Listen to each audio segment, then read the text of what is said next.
right, hi everybody. First time in a while that I've made a video, and I keep pushing it off because we're so busy, but my husband just talked me into making a video anyway, so we're gonna do this. We're trying to get everything together around here, and as you can see behind me, I have some, well, it's hard to see, but I have some big posts that I'm putting in to get the garden ready, which I'm really behind on, but I did some planting today, and now we're gonna go up, and Brant is gonna cut me some small cedar trees so I can finish making the posts for the garden. It's hard to film when baby is crying, so we're gonna head up now, and Brant's gonna cut down my trees for me.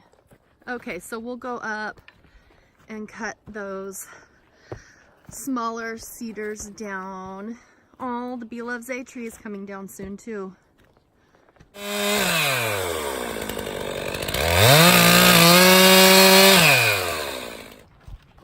So this is the first one we're hauling down, and there are only 7 more, 8 more. All right, well, we got some work done. Brant sectioned part of this tree that he cut down, what was it, 2 weeks ago? Yeah. And this was a very scary tree because it was leaning right towards the cabin and studio. So he had to chain it up and tie it off to these trees and use a come along to increase the tension and make the tree lean more this way. So when it fell, it actually fell right here, which was great. And the danger with cutting down alder trees especially is that they tend to split up the middle like this, as you can see. So he wrapped a chain down by the base so that when he made the first cutting wedge in the direction that he wanted it to fall, yeah, so there's the wedge right there that he cut out. So that would help to, it would help to encourage the tree to fall more that direction. And then when he went in to make the final cut, the danger of the tree doing something called barber chairing. I'll have to run up there really quick. Oops, the line is, yeah, so you can see the split. So this chain wrapped around prevented this top half that you see. When it was up on the tree like this, it would have snapped up from the weight. There's, how many tons are in a tree? However many tons. A couple tons. Yeah. This one was pretty big. So and it was really scary, and it did barber chair, but the chain held it. And it fell beautifully. And you did a great job. Thank you. You're becoming a professional, on-the-job trained lumberjack. If by professional you mean I don't get paid to do it, then yes. Yes. Amateur. Amateur lumberjack. Yeah, I've yet to go pro. Yeah. Wait, what is it you just said? I wasn't filming. I said it's so thick. That's what she said. This is so thick that I can't get my hands around it. That's what she said. Nice. Okay, so I'm glad I'm making this video. It's taken me a while to do this because our place here just has not been up to par, up to my standards yet. I mean, it's taken us 5 years just to get to where we are now, and it's still not finished. And I have to be a little bit more forgiving of myself. We've actually done a really, really good job with the circumstances, and it's kind of complicated, and I'll talk about it more in future videos, but we've come a long way with this place from where it started, and it's gonna look great in just a couple more months. So, I mean, there will always be projects that we're working on, so it's never really gonna be done, but it will at least be to a point where I'm not embarrassed to have people come over or show it on camera. and I decided I will go ahead and show you some of the things that we're doing. I don't want to walk everywhere because it's just going to take too long for this video, but I will walk you around this little area just so that you have, over the next several weeks, kind of a before and after effect with this place. And hopefully it will inspire those of you out there who are dealing with,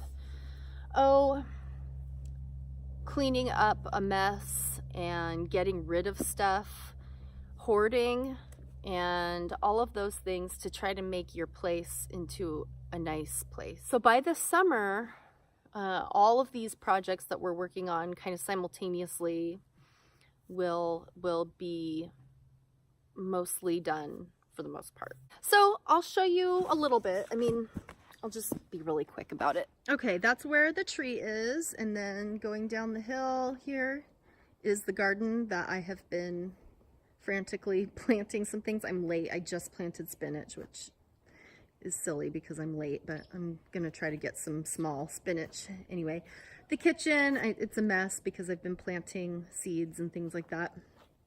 The studio, I am not showing the inside of it right now because I'm using it as storage right now, but we're getting rid of a bunch of stuff. And the cabin with our awesome tarp roof because it's an old roof that leaks and we don't have the money to replace a roof right now. Here, let's walk around this way. We have a fire pit over here right now because that's where we've been burning brush. So some of the branches from the tree that Brant just cut down are over here. Ooh, I have some seedlings over here I got to put inside.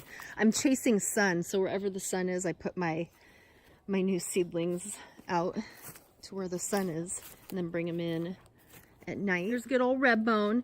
And update on Redbone. She's doing great. She's just sleepy. Yeah, what a good girl. She's walking, and I'm not going to make her walk right now. I'll show it in another video. But for those of you who are new, this sweet lady here jumped out of a second-story window 2 years ago. And she landed on this side right here. And she was paralyzed for the summer and she couldn't walk. And as she started quickly getting better, she started moving more. She was still paralyzed and couldn't walk, but we found out that it was this that was hurt. She fell and landed right here. And my husband and I, mostly my husband, rehabilitated her by taking her swimming every day. And she started walking by the end of the summer. It was pretty amazing. So she jumped out of the window at the end of June and started walking, I think the end of August, beginning of September. Bless you. Good girl. All right. Got some stuff around here. There's some more wood. Well, anyway, so we're still working on the studio. There's the saws covered up and all these boards are still here. Can't wait to get this place looking nice. So let's show you some art. Well, I have a connection with someone in West Yellowstone. They have a shop and they have asked me to do some drawings that we can print into cards. In my last video, I showed you this. This is an ink pen drawing of Molten Barn on Mormon Row. It's in the Grand Tetons. So we've got a mommy and baby buffalo. I'm into mommies and babies these days. I have this lynx here. It's a Canada lynx. And there have been sightings of lynx in Yellowstone. It's pretty rare, but I just wanted to do a lynx because I think they're so cool. And then I have these wolves here that I'm almost done with this. And as soon as I finish it, I will scan them and have them printed into cards. And those 3 will be available starting in May at Seldom Seen Knives in West Yellowstone. Now this is a drawing I'm still working on. I'm almost done. Of a barred owl here that landed. I just have to fill in down in that corner. An actual barn or barred owl that landed right up the hill there when my garden was up there. I had a garden post. And yeah, so those are some, this is pencil, graphite. And these other three right here are micron pens. Right here, they are the micron, well, as you can see, they're ink pens. I use the 005 size almost exclusively. It's a very, very fine tip. You can barely see it there. Anyway, that's pretty much what I use. Okay, well, that's it for now. I'm gonna go make dinner. We're having cabin tacos tonight, and we're gonna eat outside for the first time this year, so that's exciting. We celebrate with cabin tacos. That's like our favorite thing around here. All right, everyone, thanks for watching, and I really appreciate you sticking around, even though it's taken me a while to get more videos up. I will be posting a lot more frequently now that I have a smartphone. So all right, take care and see you next time. Bye.